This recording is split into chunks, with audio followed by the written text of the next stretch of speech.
There he is, fish on. Hey, what is up, fishaholics? And today I'm out here on the beach below the Montauk Lighthouse. I'm about to launch the Hobie Outback and go out and catch some fish. And today's video is going to be the June 24-hour kayak fishing challenge video versus sea money fishing and Elias V fishing. And I'm really not that excited to get out here and try and catch some fish today because the fishing is just terrible. It's pretty much flatlined with a few little bumps and a few little fish here and there. You know, I fish these waters every day on the A to K out here in Montauk, and we've been barely able to catch a keeper striper for the charter, you know, on a half-day trip, and we've been barely able to catch, you know, even a few bluefish because the fishing has just been terrible. You know, around mid-June, you know, we had a little spurt of action where we caught, you know, a few 40-pound fish, and we caught, you know, decent limits, and you know, we were catching giant gorilla blues, but you know, now it's just flatlined, and you know, my guess is as good as yours what I'm going to catch today and how big the fish are going to be. I mean, I'm just going to do what I usually do, and hopefully I can connect with some nice fish, or fish that can count towards the YouTube online tournament here. And today I'm going to be targeting striped bass, bluefish, porgies, and fluke out in the kayak here in the ocean. And I'm going to try and get all those species as quick as possible and get off the water. And then I'm going to head to Fort Pond, the freshwater body of water in Montauk, and try and catch walleye, carp, maybe catfish, largemouth and smallmouth bass, you know, maybe yellow perch, white perch, crappie, basically all those species, and maybe even more. But you know, let's see what happens. I got great conditions out, and one of the good things about Montauk is it can change in a light switch. You know, just in the snap of the finger. You know, it could have sucked yesterday, but this morning it could be on fire. So let's launch the kayak and catch some fish. Let's do it. All right, so I just made it out through the surf zone, and it was a little bit of a rough launch, and you know, kind of didn't want to capture it because I knew it was going to be really, really rough.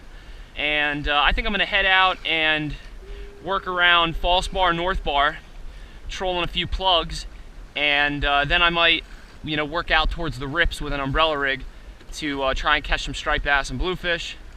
And then I'm probably going to work my way around the point onto the south side and try and catch some porgies and as well as you know, some fluke. But let's see what happens. It's 6 a.m. Let's start fishing. Let's catch some fish. So I have till 6 a.m. on Thursday to try and catch as many species as I can catch and get the greatest length for the 24-hour kayak fishing challenge. And whoever catches the greatest length, you know, between sea money fishing, Elias V fishing, and myself, will win the month of June. And the month of May was very poor for me, and I'm hoping to try and make a big impact in June here. But the thing is, the fishing is terrible right now in the month of June. But like I said, Montauk's a light switch, so maybe today is that light switch day. It's going to just turn on. But I'm going to start off trolling right outside the breakers here between North Bar and False Bar with a bunker colored SP minnow here. And I'm going to troll that behind the kayak, maybe, you know, 50 to 100 yards, and see if I can find some big bluefish and some big bass. Just had a swirl here in front of me. See these swirls? Something's under the water.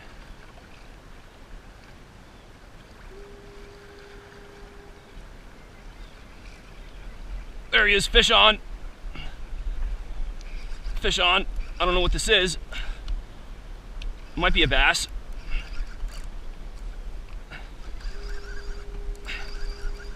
Might be a big blue. Might be a small striper.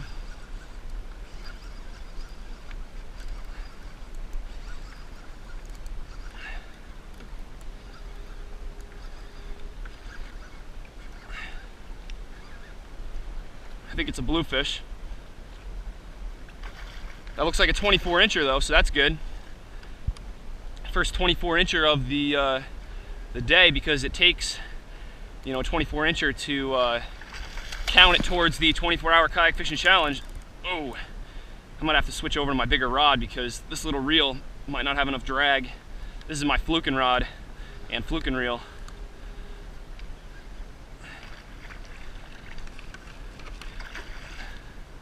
This guy might make 24. It's going to be close. he's spitting up bait, so maybe some more bait moved in, and therefore some more fish moved in. That's what I'm hoping for.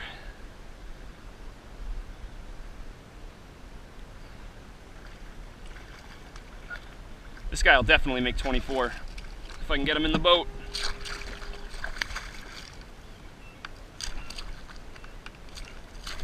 Oh man, he's coming off. I'm using these cheap boga grips to try and get him. Just, come on, calm down. Calm down. Calm down.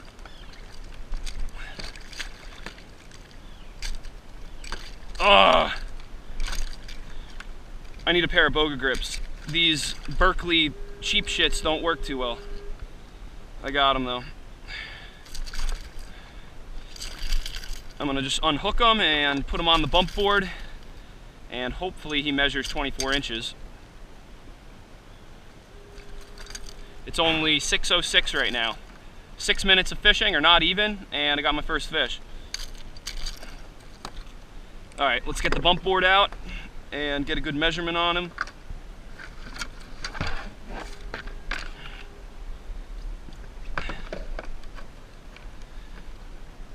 This bluefish has got to be 24 inches. There we go, 25 and almost a quarter, but I'll just say 25 inches. So I got 25 inches on the board right here. Not bad. See you later, buddy. All right, let's catch a bigger one or catch a striper now. Let's do it.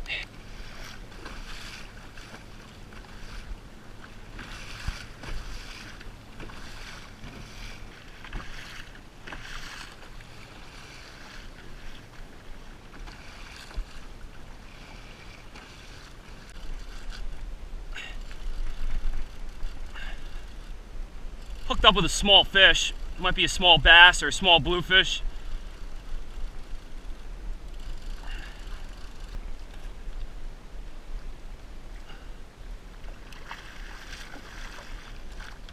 Probably about a 20-inch bluefish or so.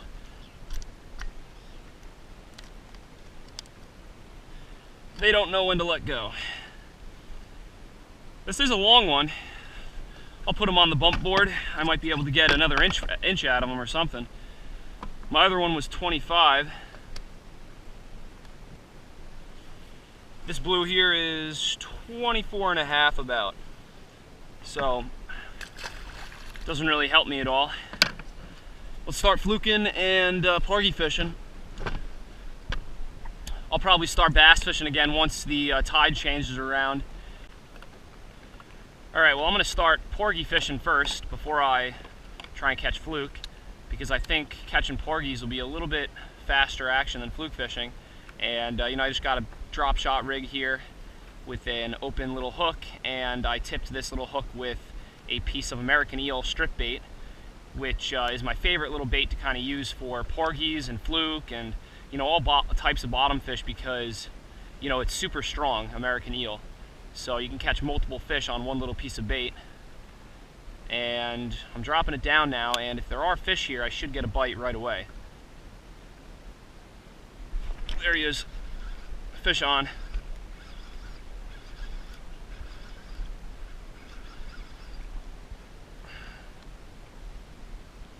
Alright, so there's porgies here, which is good. This one will probably measure for the tournament, but I'm going to throw him back because I want to get a bigger one. I want to get a porgy that's like 16 inches. That one was probably only around 10 or 11 inches.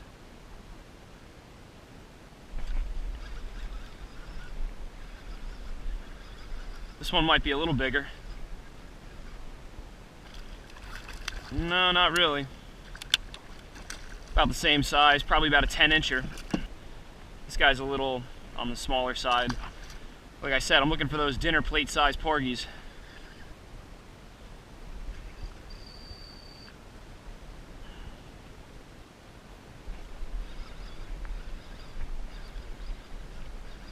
Non-stop action, non-stop action.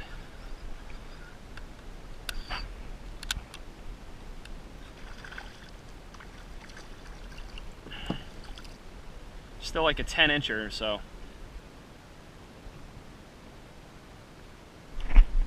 There he is. That might be a good one. This one might be a little bigger. Yeah, in the net. There you go. This one's slightly bigger. I'll definitely put him on the board because he's probably bigger than 10 inches.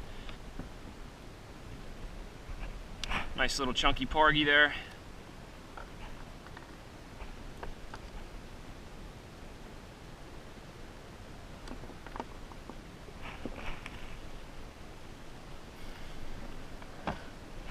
And I hope you guys can see that. This Porgy is 12 inches. Not a bad little 12-inch Porgy.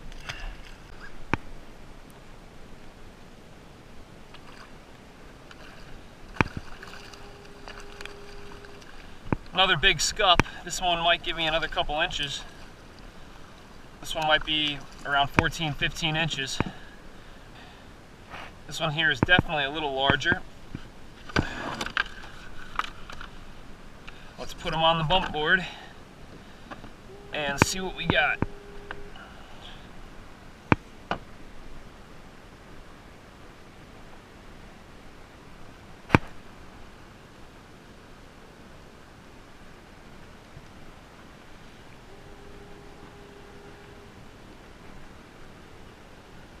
Got a 14.5-inch scup right there, so I gained another inch.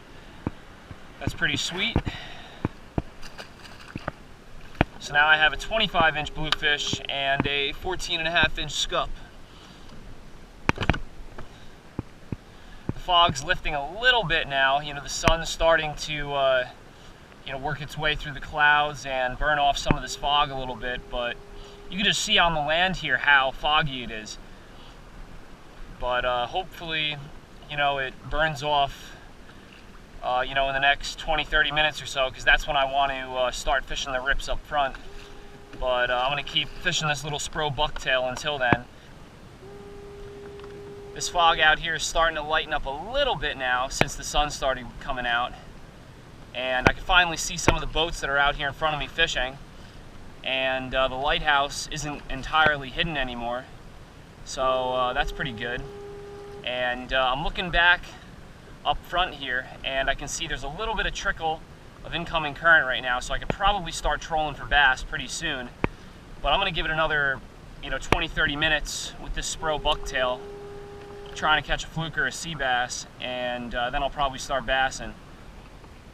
Alright, Fishaholics, so right now I'm pretty much a blank page and have no idea what to do. So basically I'm just kind of bobbing up and down like a cork right now, trying to figure out what to do, because this fog just rolled out of nowhere.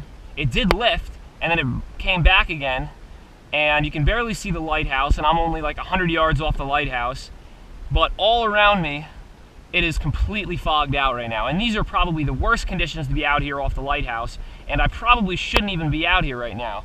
But it was nice when I first got out here this morning. It wasn't too foggy at all, and now it's basically just going in in and out of fog. And I'm probably going to get off the water, and I'm going to head probably to the North Shore and launch somewhere else and try and catch some fluke and some striped bass in that location.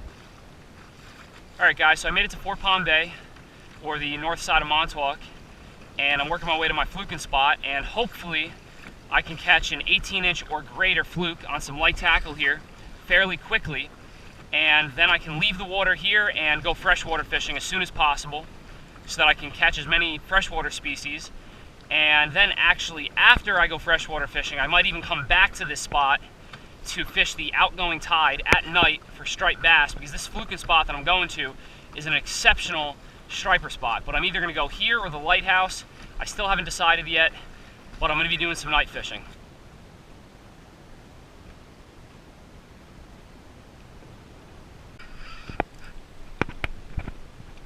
There we go.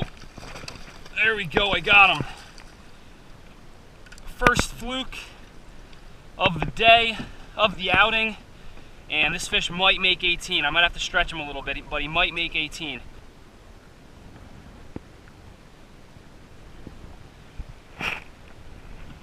Nope, close but no cigar. This is a 16.5-inch fluke. See you later, buddy. Alright guys, so let's try and do that again, and hopefully I can catch a little bit bigger fluke. And if you're wondering what setup I'm basically using, I'm using my 7'6" Mojo & Shore St. Croix spinning rod, rigged with my Penn Battle 2 2500 spinning reel. And that fluke basically hit this little 1/4 ounce white bucktail here, tipped with some American eel strip bait.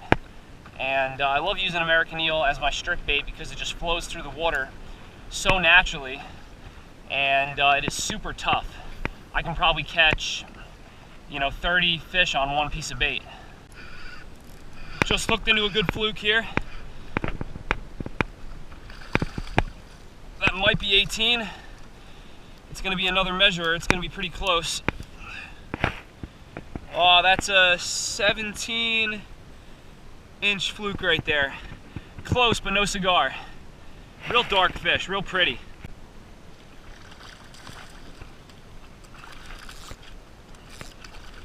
Little guy. Oh, he fell off. Got another fluke, but this guy looks a little bit on the smaller side. Probably not going to make the 18 cut.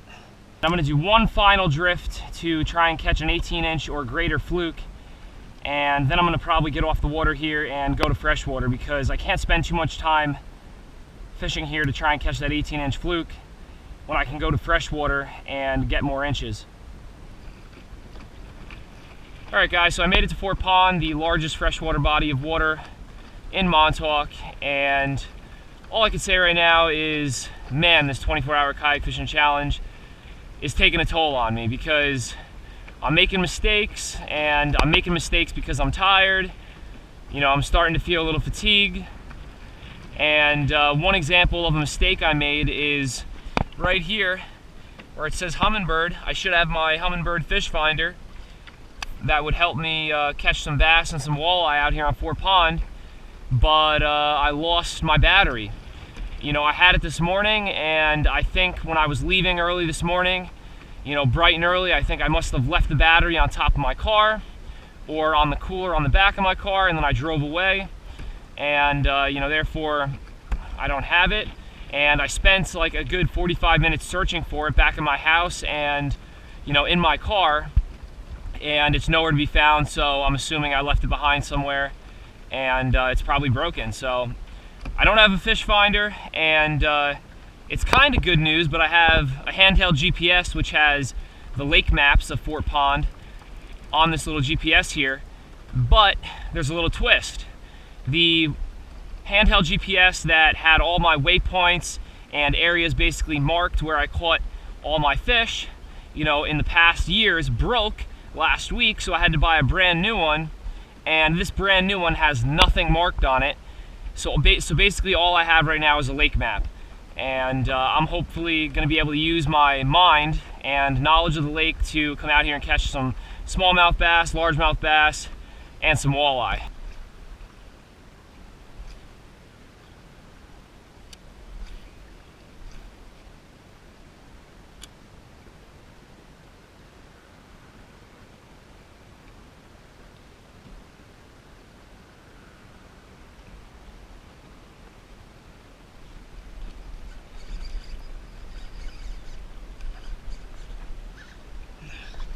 Nice bass right there. That's a nice largemouth. Oh, what a chunk right there. What a chunk. On the Rapala Xrap. Nice largemouth. That'll give me some excellent inches. This is probably my largest largemouth out of Fort Pond here.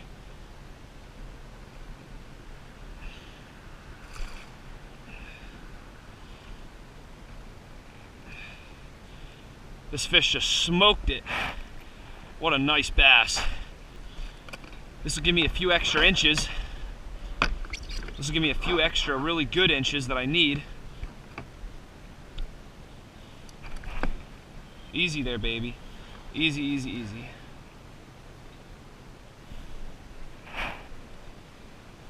That is a 17-inch Fort Pond largemouth right there.